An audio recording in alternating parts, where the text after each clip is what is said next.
Hi, I'm Dr. Brian McDonough, and you're listening to Reach MD. Today we have a special guest with us. Our guest is Dr. Anthony Lembo. He is Beth Israel Deaconess Hospital, Boston, Massachusetts, at the Harvard Medical School.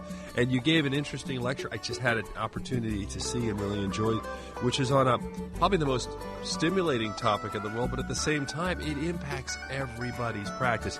And what we're talking about is constipation and issues surrounding it and treatment of constipation. And you made a lot of points, but to start off, what do you see as the major issue from your perspective as someone who treats it day in, day out and has to deal with it as part of your work?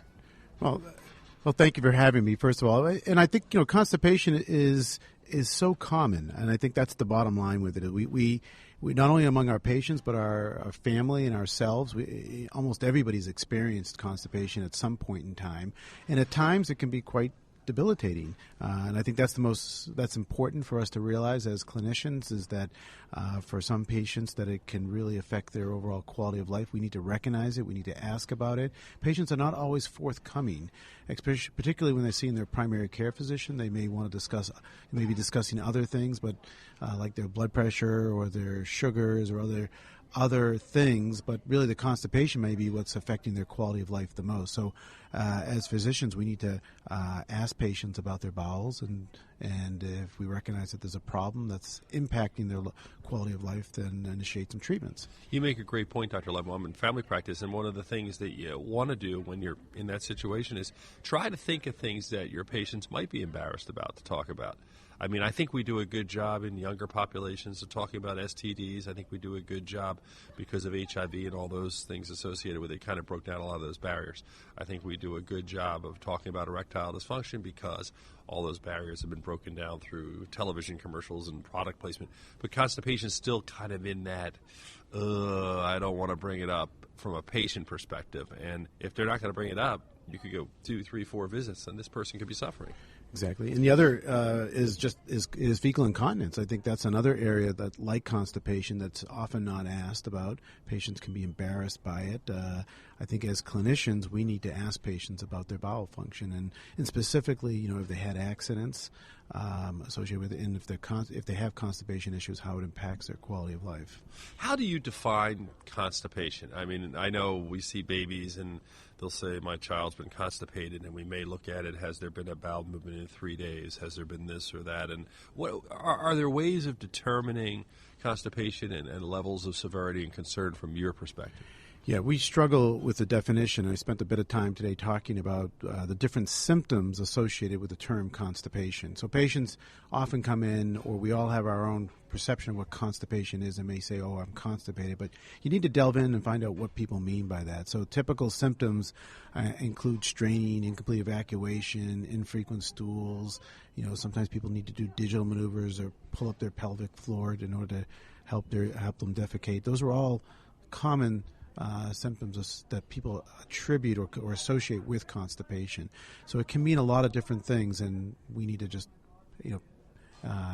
ask patients specifically what they mean by it so we can understand it better.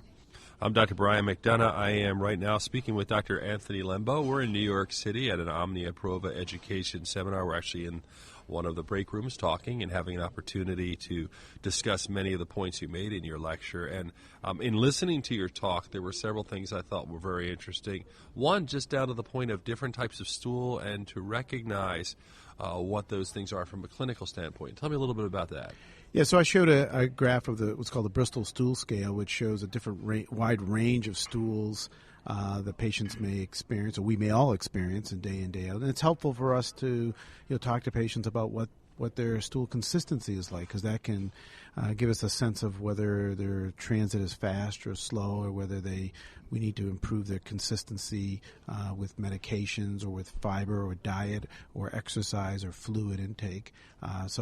Understanding what their stools are like is the best we can. Of course, it'll vary, and patients may not be exact about it, but I think we can get a pretty good sense from it. So I do find that graph kind of helpful, although I think it's a little hard for people to look at it for the first time. For the primary care physician, what should they be thinking about? They determine, yes, this is constipation. It's something I am worried about, and I want to now take a next step to help my patient. what is your path to provide help at least at that level? Because I know you probably see people at that level, but also at a very severe level. But at that level, what do you suggest? Well, the first thing to do is to make sure that it's what we call idiopathic constipation, or at least not secondary constipation from another cause that can be reversed, because that is important. So if you're seeing the person for the first or second time, you really want to make sure that you've excluded warning-type symptoms or alarm features we talk about a lot, which include blood in the stools, or older age, or family history of colon cancer, weight loss, severe symptoms, things that may make you think that this is more than just ordinary run-of-the-mill, constipation that you or I, or most of a lot of patients would experience.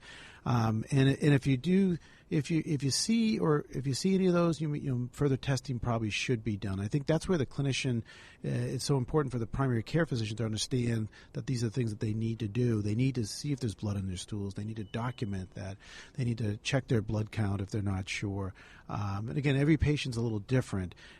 Certainly the patient that's had this for 20 years may not need extensive testing, but if you have a older person with new onset of symptoms, you need to start thinking, or at least excluding looking for these alarm features, making sure that there isn't a secondary cause for it. That's the first thing that needs to be done. The second thing is to explore their diet, their medications that they're taking, simple things that maybe can be changed. Increasing their exercise, if at all possible, can help their bowel function. I didn't talk a lot about that today, but I think that's an important thing that we as primary care physicians need to emphasize with patients, because some patients really can benefit from doing more rigorous, moderate to rigorous type exercises, of course, if they're able to do so, taking adequate amount of fluid, and making sure that they have plenty of fiber in their diet. I think those are the first basic things that we can do, and for some patients, they won't need to go on a medication or a laxative. So you're trying to look, fortunately, at lifestyle and things that you can make a difference, and just provide some education, some simple education. Now, let's say they now move to the point where maybe they've tried that, they've listened to you, and it hasn't been successful. So they're coming back and saying, I've tried, but this is really starting to bother me more. I'm not getting much improvement. Yeah, so there we make sure that we first try some, commercially available fibers, I think, if depending on how much fiber is in their diet. But sometimes that is easier for patients than to change their diet. So you can buy packets of, psyllium, which is a seed, a ground-up seed that is more water soluble and I think pretty well tolerated. And I find that sometimes is important for patients. Now, it's low fiber in of itself isn't usually the cause of constipation, but depending on what patients are eating, it may help. And then sometimes you need to move on to a laxative. And I think there are osmotic laxatives, which draw fluid into the gut. And then there are stimulant laxatives, which cause contraction to the bowel. And these are over the counter, and patients may go down to their local pharmacy and have seen or tried them. Many of them have already tried them. And then there you need to make sure they've done it the right way, taking them regularly, because osmotics really need to be taken regularly for most patients, again, that have chronic, long, debilitating type symptoms or frequent symptoms. Stimulants are probably a little less frequent because they tend to cause more cramps and diarrhea. But some patients, it'll be necessary to take those more often. But again, we try to avoid taking them too often, having patients take them too often. So usually the over-the-counter medications will be tried or can be recommended, and then occasionally you'll need to use, a prescription laxative. And I'm really talking more about the primary care setting with more mild constipation, but some patients were required. And then we also discussed today about the role of evaluating patients for dyssynergic defecation, meaning that they have pelvic floor dysfunction, and these are patients that just don't relax their pelvic floor very well. And there are ways to recognize that based on their symptoms of excessive straining, lots of stool in the rectum, sometimes using digital maneuvers to evacuate their stools. And sometimes, identifying those patients can be helpful because they can respond to biofeedback. And depending on if diagnostic testing is readily available in your facility, some people will get anal rectal motility testing or balloon expulsion. That can be done. If not, in some people, I've gone to a lot of rural areas where it's just not available, and those patients may go for biofeedback, or even the primary care setting can get retrained by their doctor if physical therapy is not readily available. Certainly in New York, it's readily available here. I'm Dr. Brian McDonough. You're listening to ReachMD, the Network for Medical medical professionals. My guest is Dr. Anthony Lembo. Dr. Lembo is from Harvard Medical School, and he is talking about constipation, which was the subject of his lecture. I go to a lot of these lectures, give a lot of these lectures, and you get questions afterward. This was one of the lectures where I saw a dramatic number of questions. In fact, we actually had to keep moving on to the next lecture because there were so many. So that indicates to me there's a need for the primary care doctor, the OBGYN, women's health, all these different people who come to a conference like this to learn more. You would think a common problem, people would know common solutions, but the things you're talking about and beyond really have stimulated questions. Yeah, because we're learning more about this. Where the recent studies with biofeedback have shown it to be effective, and we really hadn't had randomized trials until the last 5 or 6 years, and I think that some of that data is new for patients. There's new treatments that are out.